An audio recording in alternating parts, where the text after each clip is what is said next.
Hey everybody out there, it's Pastor John with your Midweek Reflection. Last week we started a new sermon series called What Did Jesus Do? You might be familiar with one of these. It's a WWJD bracelet, and it's a good thing for Christians to ask, what would Jesus do?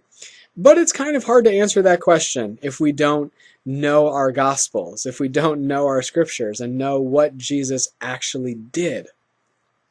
And then also, it's important for us to remember that, as John says in 1 John, this is love, not that we love God, but that God loved us and sent Jesus. So it's important for us to soak in what Jesus actually did for us, first of all, and then that also then shapes how we live, how we love the world, and what it looks like for us to do that. So last week we looked at a story that I think a lot of Christians and churches are familiar with, the story of Jesus' baptism. But I also think it's a story that we don't always really know what to do with. What is Jesus doing? Why? Why would he be baptized? And what we said last week is that essentially Jesus, in his baptism, is amplifying what happened on Christmas. That Jesus is identifying with us. He's immersing himself in the waters of our humanity. He's immersing himself in time and place in God's creation.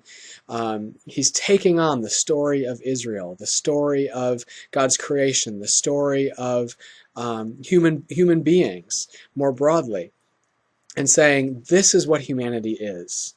And I'm identifying with it, I'm uniting with it, I'm immersing in it. And I hope that's encouraging to you. That God would, in coming to us and being with us, would actually become one of us, so that every part of us can be saved and can be healed.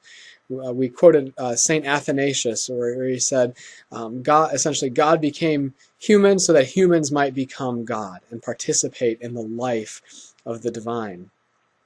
This week we're looking at the story of Jesus's temptation. And this is, again, a cool story. Not always sure how that applies, where it fits in the Scriptures and how that applies to our lives. And so we're going to be looking at what is it that Jesus is really tempted with? And does that relate to some of the stuff that we face in our lives? And so I would ask you, as you prepare for Sunday, to be reflecting a bit on what are the things that can tend to draw you away from God, from love, from following Jesus the way that you feel called to follow him, or that the Scriptures say that we are called to follow him.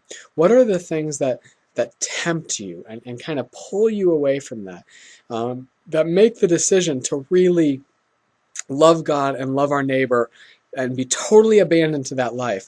What are the things that make that difficult, that we might choose over those? And then we will, again, look at Jesus's temptation and see how that relates. So those are some things to think about as you prepare for Sunday. As always, I look forward to worshiping with you as we live the gospel life together. And until then, may God bless you.